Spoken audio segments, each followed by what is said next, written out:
ऐसा कैसे निश्चय कर लिया कि भजन नहीं हो रहा? क्यों नहीं हो रहा है? क्यों नहीं होगा? हमारा मानव जीवन वो संपूर्ण शक्ति संपन्न है जिससे भगवत प्राप्ति करनी है। बिना भजन के भगवत प्राप्ति असंभव है। भजन हमारा जीवन। आज हम सुबह साधकों से यही कह रहे थे, लोग जीते कैसे हैं बिना भजन के? विषय सेवन, विषय चिंतन, प्रपंच चिंतन, ये सब बन सकता है, भजन नहीं बन सकता। कैसी बात करते हो? प्रयासरत क्यों नहीं हो? इतना क्यों इंद्रिय और मन को प्रोत्साहन दे दिया विषयों के लिए कि वो भजन के लिए ना बोल दिया कि भजन ना बने तो भगवत प्राप्ति कर? किस उद्देश्य का पालन करने के लिए मानव जीवन प्राप्त किए? क्या उद्देश्य है? क्या रुपया, समाज प्रियता, मान प्रतिष्ठा, ये सब यहीं धरी रह जाएगी। इंद्रियों का दुलार, मन का दुलार, ये नरक की प्राप्ति कराएगा। हम भगवान के निज अंश हैं। हम भगवान के भक्तों के संग से अपने मन को जबरदस्ती बलात् भजन में लगाएंगे। हम अविनाशी भगवान के अंश हैं, हम क्या नहीं कर सकते? ये कैसे कह दिया कि हम भजन नहीं कर सकते? नहीं, बिल्कुल गलत। निरुत्साहित होकर ऐसे वचन ना बोलने चाहिए और ना ऐसे वचनों को सुनना चाहिए। भजन नहीं कर सकते और सब कर सकते हैं। हमारी वाणी है, बोल सकते हैं, तो राम क्यों नहीं बोले? राधा क्यों ना बोले? कृष्ण क्यों ना बोले? मृदु क्यों ना बोले? हितकर क्यों ना बोले?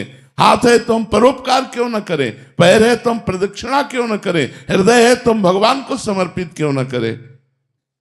अन्य साधन सब शून्य है। भगवान का नाम जप ही अंक है। जैसे अंक रखने से शून्य 10 गुना महत्व रखता है, अंक हटा देने पर शून्य का कोई महत्व नहीं। ऐसे ही भगवत चिंतन शून्य, हर सत्क्रिया यहां से ब्रह्मलोक तक ले जाएगी, लेकिन ब्रह्मलोक भी नाशवान है। आ ब्रह्म स्तंभ पर्यंतम सर्वम मायामयम जगत सत्यम सत्यम पुनः सत्यम हरिर नामयु केवलम। हमें ऐसा नहीं बोलना। आप चूंकि भजन कर रहे हैं, समाज के लिए प्रश्न है, लेकिन बिल्कुल हम इस बात को सुनना नहीं चाहेंगे कि हमसे भजन नहीं होता। भजन होता सिद्धों से है। साधक को जबरदस्ती भजन करना पड़ता है। हम अभ्यास योग युक्तेन चेतसा नान्यगामिना, हम ऐसा अभ्यास इस जन्म में करेंगे, हमारा चित्त भगवान को छोड़कर और कोई चिंतन ही न करे। अभ्यास के द्वारा सब कुछ किया जा सकता है। हम निराश, हताश, उदास ऐसे व्यक्ति नहीं, ऐसे व्यक्तित्व नहीं होना चाहिए। किसी भी स्थिति में, किसी भी कार्य प्रणाली में, किसी भी क्षेत्र में निराशा हमारे अंदर नहीं होनी चाहिए। हमारे अंदर उत्साह होना चाहिए। हम रौंद के फेंक देंगे हर बाधाओं को। हम भगवान के बच्चा हैं, हम अविनाशी परमात्मा के अंश हैं। ऐसा नहीं है कि हम इंद्रियों की विलासिता और मन की भोग विलासिता में ऐसा बोल पड़े कि हमसे भजन होता ही नहीं, भजन के बिना नहीं। भगवान की प्राप्ति के लिए सुलभ मार्ग भजन है। भगवान का जितना चिंतन किया जाएगा उतना ही हम माया से हटकर भगवान के समीप होते जाएंगे। अनन्य चेता सततम यो माम स्मृति नित्य सा तस्याहम सुलभा पार्थ। भगवान उसके लिए सुलभ होते हैं जो नित्य निरंतर भगवान का चिंतन करता है। अपने चित्त को भगवान के चरणों में लगाने में परेशानी क्या है? जब युद्ध जैसा कार्य भगवान का चिंतन करते हो सकता है, तो कौन सा ऐसा कार्य है जो भगवान का चिंतन करते ना हो? हम मुख में भगवान का नाम स्मरण कर रहे हैं मधुर मधुर, और शरीर से हम चेष्टाएं कर रहे हैं, कर्म कर रहे हैं, और वो कर्म भगवान को अर्पित कर रहे हैं। हम नित्य प्रतिक्षण भगवान के नजदीक पहुंच रहे हैं। भगवान का विस्मरण करके केवल धन संपत्ति और भोगों की चाह में भटकना, ये तो दिव्य मनुष्य जीवन को व्यर्थ नष्ट कर देना है। इसलिए सबसे प्रार्थना है, ये शब्द तो आना ही नहीं चाहिए कि भजन के बिना हमारा जीवन किसी कार्य का नहीं है, हम भजन नहीं कर सकते, ये शब्द नहीं आना चाहिए कि भजन नहीं कर सकते। भजन के बिना जीवन किसी कार्य का नहीं।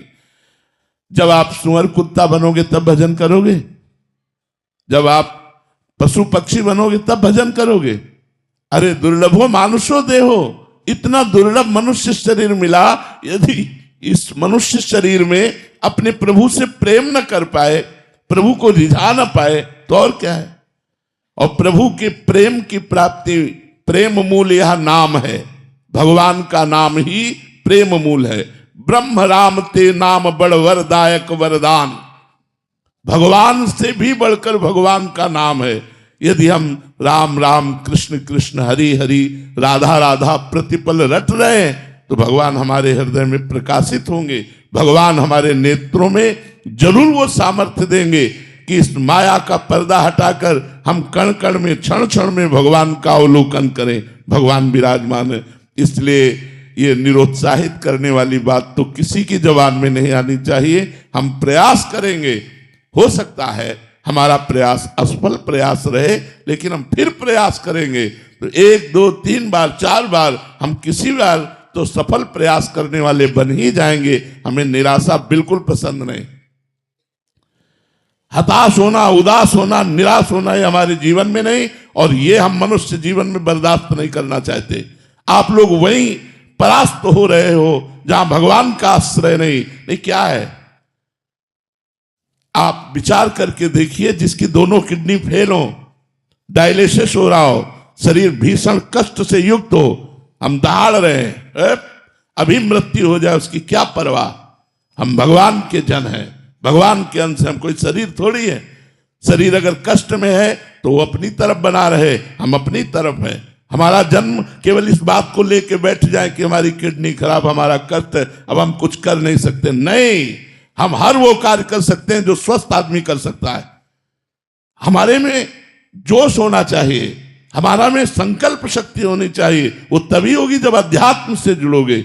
भजन करो, भगवान का नाम स्मरण करो और उत्साहित रहो और वीर पुरुष बनो, कायर पुरुष नहीं। ये मैं नहीं कर सकता, ये हमारी डायरी में नहीं है। अधर्म की बात अलग है, धर्म और सही मार्ग में चलने के लिए ये मैं नहीं कर सकता, ये डायरी में नहीं।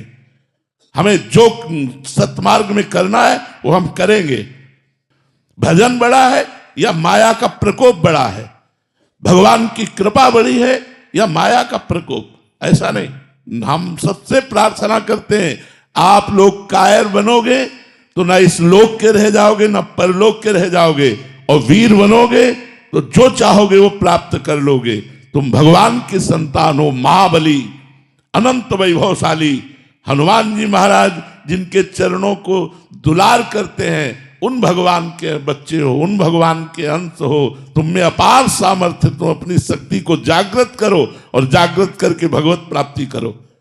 जब हम भगवान को अधीन कर सकते हैं भगवान का नाम जप करके, तो और क्या नहीं कर सकते। इसलिए खूब नाम जप करो। जबान हिलाने में क्या जाता है, राधा राधा राधा राधा राधा राधा, इसी से भगवत प्राप्ति हो जाएगी।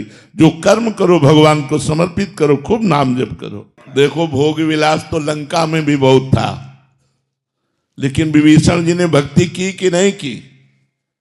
हम वही बात बार बार आपको दोहरा रहे हैं। हमारा जिद्दी स्वभाव होना चाहिए। हम जिस कार्य को करना है उसे करके रहेंगे, चाहे लाख बाधाएं आए, मुझे परास्त कोई नहीं कर सकता। अगर हमारा स्वभाव इस गोटी का रहेगा तो हमें कोई परास्त नहीं कर सकता।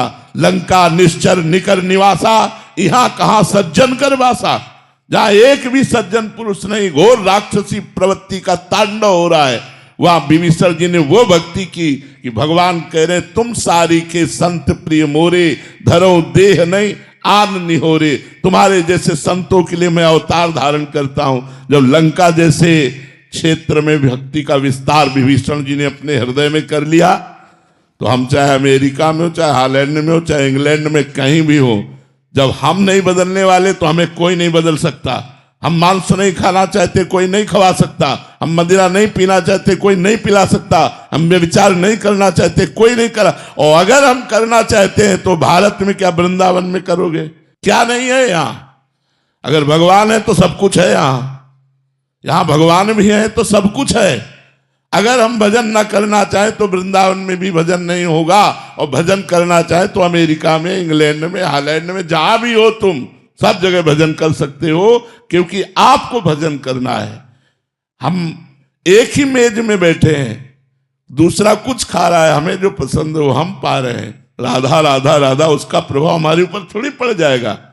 एक ही ऑफिस में काम कर रहे हैं, दूसरा अपनी चाल चल रहा है, हम अपनी चाल चल रहे हैं, क्या फर्क पड़ता है। इसलिए ये बात रख कर कि हम विदेश में विषय बाहुल्यता होने के कारण भजन में हम गति नहीं कर पा रहे, ऐसी बात गलत है। बहुत से ऐसे भक्त हैं जो हम आपको बता सकते हैं, हमारे ही परिचय के हैं। एक तो ऐसे गृहस्थ हैं जो 30-35 वर्ष की अवस्था है, रुपया पैसा सब वैभव, और उन्होंने वृंदावन में संकल्प किया आजीवन ब्रह्मचर्य से रहूंगा, कभी कोई व्यसन नहीं करूंगा, कभी कोई गंदा भोजन नहीं करूंगा, और नियमित अष्टयाम सेवा अमेरिका में रह के कर रहे हैं। वो हर हफ्ते 10 दिन में भेजते रहते हैं इन लोगों के पास कि हमारे ये दिनचर्या चल रही, कोई त्रुटि तो नहीं हो रही, रंग बिहार इनके पास भेजते रहते। तो हम ये देख रहे हैं कि जैसी वृंदावन में भावनात्मक सेवा, ऐसी वो अमेरिका में कर रहे हैं। और अब जब आते हैं बड़े दैन्यता से रहते हैं, यहाँ साधारण अचला लगाया, साधारण कपड़ा पहनते हैं। तो हम अपनी रहनी से रहे। अगर हम अपनी रहनी से न रहे तो भारत में कम विचार हो रहा है क्या, कम व्यसन हो रहा है क्या, कम गंदगी है क्या? आप देख लो ना, नए नए बच्चों की आदतों को देखो कहाँ बहती हुई चली जा रही है। तो हमें चाहिए कि किसी भी देश या किसी स्थान प्रधानता से हमारी भक्ति नहीं, हमारे उद्देश्य से हमारी भक्ति बढ़े। हम जहां भी हों अपनी भक्ति को अपने हृदय में बसाएं। हम वहां के व्यवहार को, वहां के आचरणों को अपने हृदय में ना आने दें। तो हम कहीं भी रहें, हम भगवान के बन करके खूब अच्छी तरह भगवान की भक्ति कर सकते हैं। और अगर हम भक्ति ना करें तो वृंदावन में रहकर भी भक्ति नहीं कर सकते। मैं आपसे कह रहा हूं, वृंदावन भगवान का धाम है, यहां भी रह करके वो सब कुछ हो सकता है जो बाहर हो रहा है। और अगर भक्ति करना चाहो तो बाहर में भी कर सकते हो, वो सब कुछ कर सकते हो जो वृंदावन में भक्त जन कर रहे हैं, वही आप कर सकते हो। युगल सरकार विराजमान करके उनको मंगला, उनको राजभोग, उनकी आरती, उनकी चरण सेवा, उनके पद सुनाना, नाम जप करना, भगवान के भक्तों के चरित्र पढ़ना, क्या नहीं कर सकते हो। तो इसलिए हमें ये भी बात पसंद नहीं कि हम किसी देश का हवाला दे करके अपने जीवन को व्यर्थ जाने दें। नहीं, हमारा उद्देश्य मजबूत है तो हम चाहे जिस देश में रहे, चाहे जिस प्रांत में रहे, चाहे जिस जगह में रहे, हमारी भक्ति में कोई असर आने वाला नहीं। अगर हमारा उद्देश्य सही नहीं है तो भक्ति क्षेत्र जहां भक्ति नृत्य कर रही, वृंदावन में भी भक्ति नहीं कर सकते। उद्देश्य ठीक होना चाहिए हमारा। हमारे ऊपर भगवान की कृपा हुई है तब हम भक्ति मार्ग में कदम रखा है। अतिशय कृपा राम की हुई, पाव देह या मार्ग सोई। तो फिर अहंकार क्यों आप थोड़ी कर रहे हैं। भगवान आपके ऊपर कृपा करके आपको भक्ति का मार्ग दिया, भक्ति करने की शक्ति दी, भगवान का नाम कृपा करके आपकी जिह्वा पर चल रहा है, तो अहंकार क्यों। अविवेक के कारण अहंकार बढ़ता नहीं, तो विवेक धारण करो तो अहंकार किस बात का। हम क्या कर सकते हैं। हमें जो पावर है वो भगवान का दिया हुआ है, तो हम व्यर्थ में अहंकार क्यों करें। हमें जो सत्मार्ग मिला है भगवान का दिया हुआ है, हम जो भक्ति कर रहे हैं भगवान के द्वारा दी हुई कर रहे हैं, हमारे ऊपर भगवान की असीम कृपा है, ये सोचना चाहिए। अहंकार करने की जरूरत क्या है। अहंकार से तो पतन हो जाएगा। अहंकार भगवान को पसंद नहीं। अहंकार अज्ञान के कारण हो रहा है, उसको हटाइए। भगवान की कृपा है, आपके द्वारा जो भक्ति हो रही है, हाँ बिल्कुल, अगर अहंकार रखेंगे तो जो हो रही है वो भी छूटती चली जाएगी और काम क्रोध आदि आपके ऊपर हावी हो जाएंगे और गिर पड़ोगे। जिसने जिसने अहंकार किया उसे मुंह की खानी पड़ी। अहंकार का त्याग करो, अहंकार ठीक नहीं है। जीवन का उद्देश्य भगवत प्राप्ति, और भगवत प्राप्ति का जब लक्ष्य बना लोगे तो अपने आप चलने लगोगे। लक्ष्य में बड़ी भारी ताकत होती है।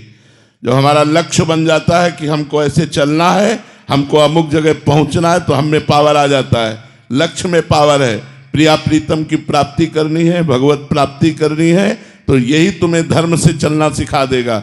जब हमारा लक्ष्य भोग होते हैं और हम भक्ति करते हैं तो नाटक बन जाती है, और जब हम भोगों में होते हैं और लक्ष्य भक्ति होती है तो हमारी वही भक्ति प्रकाशित हो जाती है। हमारी बात को समझना। चक्रवर्ती सम्राट महाराज अम्बरीश समस्त भोगों के बीच में रहते हुए भगवान की अनन्य भक्ति के द्वारा ऐसे रिझा लिया कि सुदर्शन चक्र उनकी सुरक्षा में रहता था। अंगरक्षक के रूप में सुदर्शन भगवान स्वयं रहते थे। तो जब चक्रवर्ती सम्राट से ऐसी भक्ति हो सकती है तो आप 2-4 परिवार वाले अपने घर में रहकर क्यों भक्ति नहीं कर सकते? भगवान की भक्ति बहुत कृपामयी है। सुख, शांति, आनंद, परमानंद, इसी जन्म में भगवत प्राप्ति, ये सब भक्ति के द्वारा हो जाएगा। बस हमको चाहिए कि हम लगे रहें भगवान के चरणों में, नाम जप करते रहें, सदग्रंथों का पाठ करते रहें, संत जनों की वाणी सुनते रहें, अवसर मिले तो परोपकार कर दें। इसी से हमारे धर्म का पालन होगा और लक्ष्य दृढ़ हो जाने पर हमें भगवत प्राप्ति निश्चित होगी। हमारा लक्ष्य हो जाए कि मानव जीवन व्यर्थ नहीं जाने देंगे, इसी जन्म में हम भगवत प्राप्ति करेंगे। कुछ भी हो जाए, हम 100 बार गिरे, 1000 बार गिरे, तो भी हमारा जिद्दी स्वभाव यही कहेगा मैं परास्त नहीं होऊंगा, मैं आगे बढ़ूंगा, मैं भगवान की शरण तक जाऊंगा, तो निश्चित भगवान की प्राप्ति हो जाएगी। इसमें बिल्कुल निराशा नहीं आनी चाहिए। हमारा लक्ष्य भगवत प्राप्ति बन जाए तो लक्ष्य में इतनी ताकत है कि धर्म से चलने के लिए हमको सशक्त कर देगा, मजबूत कर देगा। हमारे अंदर वो सब विवेक रूपी शस्त्र आ जाएंगे जिससे हम अधार्मिक प्रवृत्तियों का नाश करके धर्म में चल सके। इसलिए लक्ष्य बनाओ भगवत प्राप्ति। लेकिन भगवत प्राप्ति का लक्ष्य वही बना सकता है जो सत्संग सुनकर अधार्मिक भोगों का त्याग कर रहा है। जो अधार्मिक भोगों को भोगता है वो केवल मनोरंजन में ऐसा बोलता है मैं भगवत प्राप्ति करना चाहता हूं, वो कर ही नहीं सकता, वो अंदर सोच ही नहीं सकता। भोगेश्वर प्रसक्ता नाम तया प्रहत चेतसाम व्यवसायत्मिका बुद्धि समाधो न विधीयते। भोग और ईश्वर में जिसका चित्त अपहृत हो चुका है वो संकल्प ही नहीं कर पाता कि इस जन्म में मुझे भगवत प्राप्ति करनी है। इसलिए अधार्मिक भोगों का त्याग करके धर्म में विषयों का सेवन करते हुए, भगवान नाम जप करते हुए, सत्संग सुनते हुए हम अपना लक्ष्य दृढ़ करें कि इसी जन्म में मुझे भगवत प्राप्ति करनी है तो मैं धर्म से चल सकता हूं, क्योंकि भगवत प्राप्ति धर्म से होती है। एक बार भर नेत्र भगवान को देख लेना, ये सत्य है। भगवान को देख लेना। जो लोग कहते हैं मृत्यु सत्य है वो खुद जानते ही नहीं मृत्यु तो असत्य है। किसकी मृत्यु होती है? आत्मा अजर अविनाशी है। पंचभूत में मिल गए, कोई नहीं मरा। मरा कौन? कोई नहीं मरा। बोले मृत्यु सत्य, मृत्यु कहां से सत्य है? किसकी मृत्यु सत्य है? आत्मा तो अविनाशी अजर अमर है, उसे कभी मरना नहीं होता। और पंचभूतों में मिल गए तो मृत्यु किसकी हुई? किसी की नहीं। तो सत्य क्या है? भगवान का भजन। उमा कहाऊं मैं अनुभव अपना, सत हरि भजन जगत सब सपना। सत्य है भगवान। अगर भगवान का भजन हो रहा है तो आपका सत्य में जीवन जा रहा है। अगर भगवान से विमुख हो तो भोग में जीवन, नरक में जीवन है, मृत जीवन है। मृत जीवन जिन हरि भगति हृदय नहीं आनी, जीवित सब समान ते प्राणी। वो मुर्दे के समान जिंदा माना जाता है जिसके हृदय में भगवान का स्मरण नहीं चलता, भगवान नाम जप नहीं हो रहा हो। व्यर्थ जीवन है। मरोगे तो क्या लाद के ले जाओगे? बिल्डिंग, बैंक बैलेंस, परिवार, रिश्तेदार, नातेदार, तुम्हारा शरीर भी यहीं भस्म हो जाएगा। 4 दिन की चांदनी देखो, 40 वर्ष व्यतीत हो गए, 50 वर्ष व्यतीत हो गए, पता नहीं चला। अब पता नहीं कितनी श्वासें हैं, उनमें भी कौन सा रोग आने वाला है। कैंसर आ जाए, क्या आ जाए, क्या परेशानी आ जाए, और उस समय भगवान का भजन कर पाएंगे क्या? अभ्यास नहीं किया स्वस्थ में रहकर भजन करने का तो अस्वस्थ अवस्था में फिर भजन नहीं होता। इसलिए यावत स्वस्थ मिदम कलेवरम यावत च दूरे जरा। जब तक तुम्हारा शरीर स्वस्थ है, बुढ़ापा दूर है, भजन करके भगवान की प्राप्ति कर लो। नहीं तो फिर अगर इस जन्म को व्यर्थ में नष्ट कर दिया तो अगला जन्म पता नहीं, नाली का कीड़ा बने, भूत बने, प्रेत बने, क्या बने, कुछ भरोसा नहीं हमारे कर्मों का। जब इतना बड़ा महात्मा एक हिरन के चिंतन में अगला जन्म हिरन का पा सकता है तो हम लोग सुअर कुत्ता बन जाए तो कौन सी बड़ी बात है। इसलिए होश में निरंतर भगवान का स्मरण करते हुए ये बात समझ लो कि हर श्वास, हर मिनट, हर घंटा, हर प्रहर, हर दिन, हर मास हर वर्ष वही सत्य है जिसमें भजन किया गया, भगवान से चित्त को जोड़ा गया। और अगर भजन नहीं किया गया तो हर श्वास व्यर्थ जा रही है, हमारा समय व्यर्थ जा रहा है। इसलिए सत्य है भगवान और भगवान का भजन।